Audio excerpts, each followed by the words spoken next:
Assalamualaikum warahmatullahi wabarakatuh. Nama saya Siti Neni Puspita, Prodi Biologi, Fakultas Sains dan Teknologi, Universitas Islam Negeri Sumatera Utara. Video ini dibuat untuk memenuhi tugas mata kuliah Anatomi Fisiologi Manusia.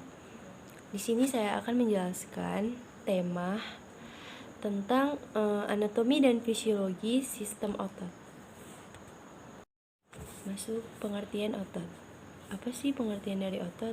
Otot itu adalah kumpulan sel otot yang membentuk jaringan dan berfungsi untuk menggerakkan organ tubuh.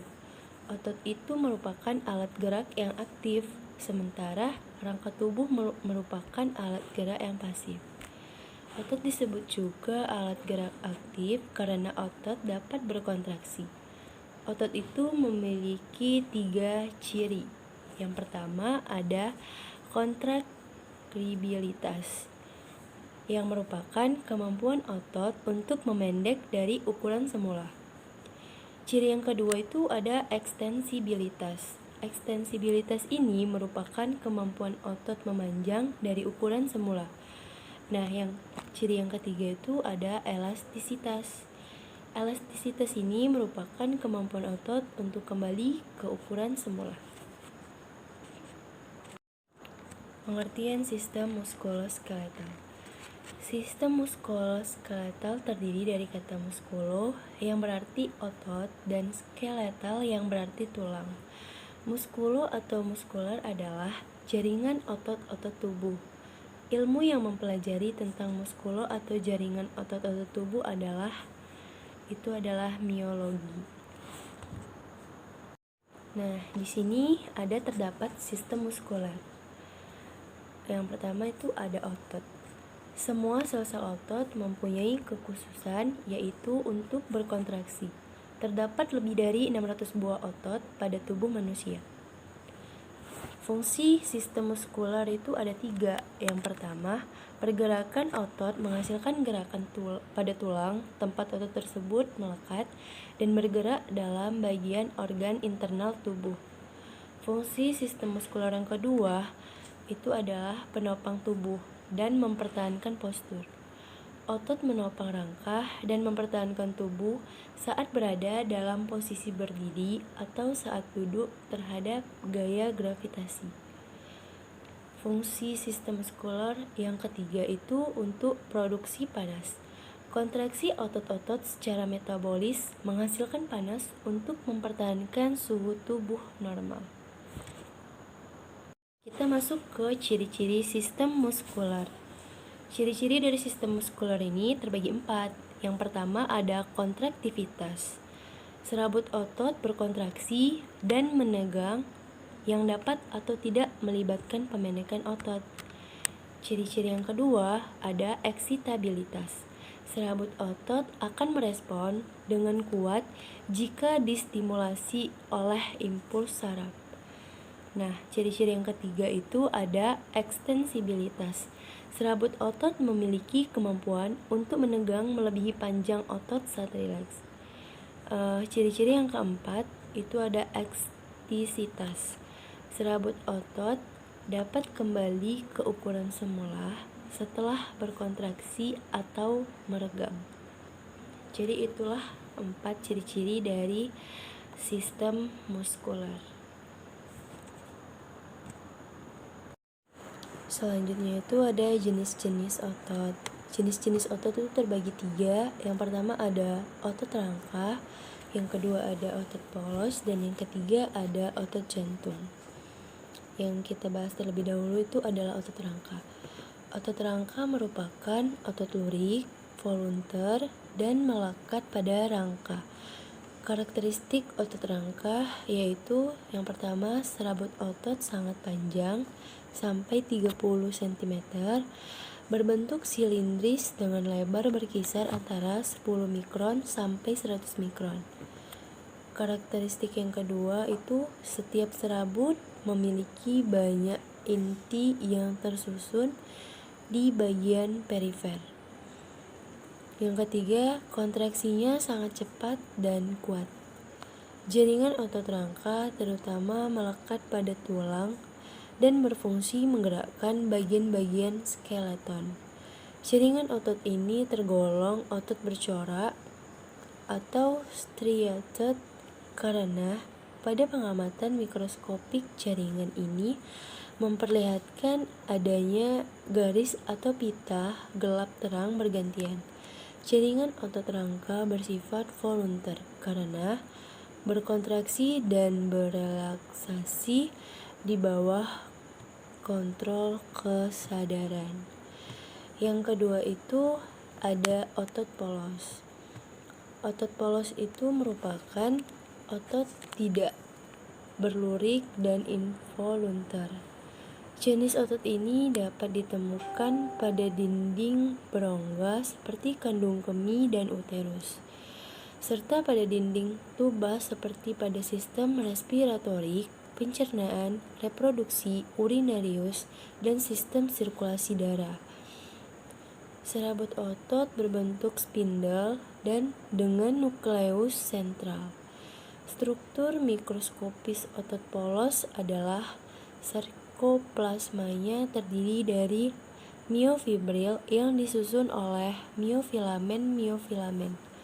Ada dua kategori otot polos berdasarkan cara serabut otot distimulasi untuk berkontraksi, yaitu yang pertama ada otot polos unit ganda ditemukan pada dinding pembuluh darah besar, pada jalan udara besar traktus respiratorik, pada otot maka yang memfokuskan lensa dan menyesuaikan ukuran pupil, dan pada otot asektor fili rambut.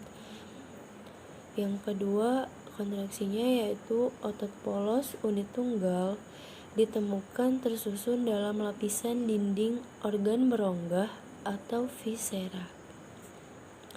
Nah, selanjutnya ada otot jantung. Otot jantung ini, para mahasiswa, otot jantung itu merupakan otot lurik yang disebut juga otot serat lintang involuntar. Karakteristik otot ini hanya terdapat pada jantung. Otot jantung mempunyai sifat bekerja terus-menerus setiap saat tanpa henti. Tapi otot jantung juga mempunyai masa istirahat, yaitu setiap kali berdenyut. Berdasarkan gerakannya, otot dibedakan menjadi otot antagonis dan otot sinergis. Yang pertama kita akan bahas otot antagonis. Otot antagonis itu hubungan antara otot yang cara kerjanya bertolak belakang, tidak searah, menimbulkan gerak berlawanan. Contohnya itu adalah yang pertama ekstensor atau meluruskan dengan fleksor atau membengkokkan. Misalnya otot bisep dan otot trisep. Yang kedua itu ada depresor atau gerakan ke bawah dengan elevator atau gerakan ke atas. Misalnya gerak kepala menunduk dan menengadah. Lalu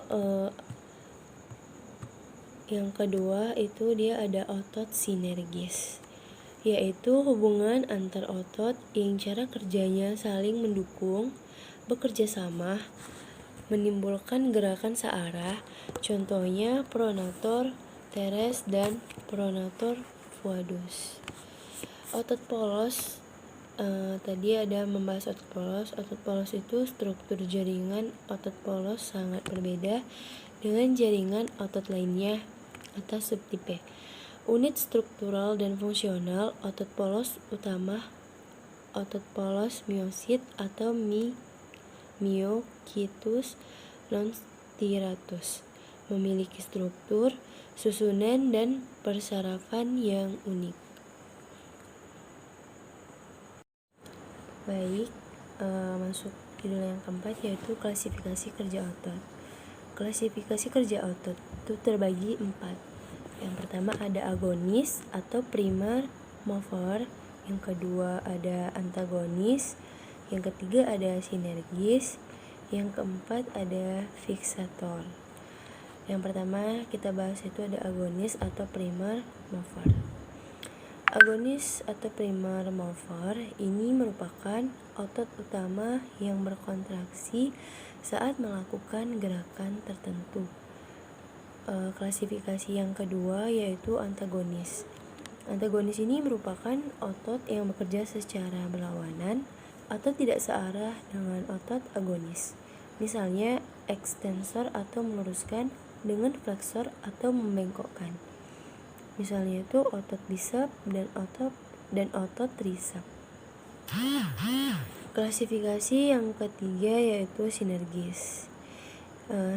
Klasifikasi sinergis ini merupakan otot yang mendukung gerak otot agonis dengan menghasilkan gerakan yang searah, misalnya pronator teres dan pronator quadrus.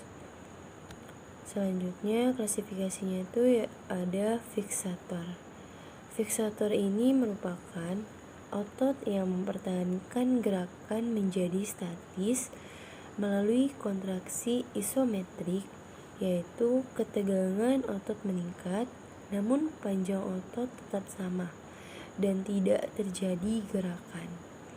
Meskipun otot agonis merupakan penggerak utama, tetapi otot antagonis dan sinergis juga penting dalam menghasilkan gerakan yang terkoordinasi dan tepat. Jadi itulah 4 klasifikasi kerja otot. Baik, di sini kita akan membahas aktivitas otot.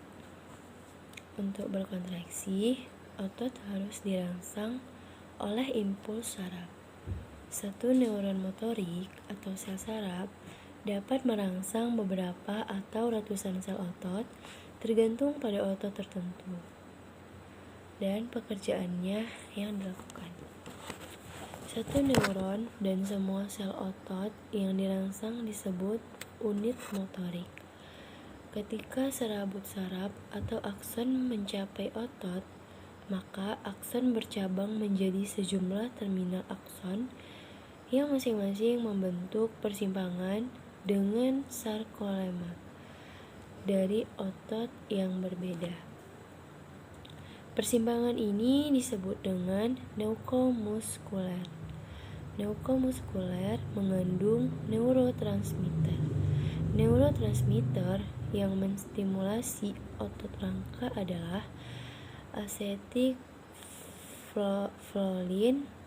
Meskipun letak ujung saraf dan otot sangat dekat, keduanya tidak pernah bersentuhan karena terdapat celah sinaptik yang diisi oleh cairan interstisial. Ada macam-macam gerak otot. Yang pertama ada fleksi dan ekstensi, yang kedua ada adukasi dan abduksi, dan yang ketiga ada supinasi dan pronasi. Di sini kita akan bahas yang pertama yaitu fleksi dan ekstensi. Fleksi itu adalah gerakan otot untuk menekuk dua tulang. Sedangkan ekstensi itu adalah gerakan otot meluruskan dan memanjangkan dua tulang.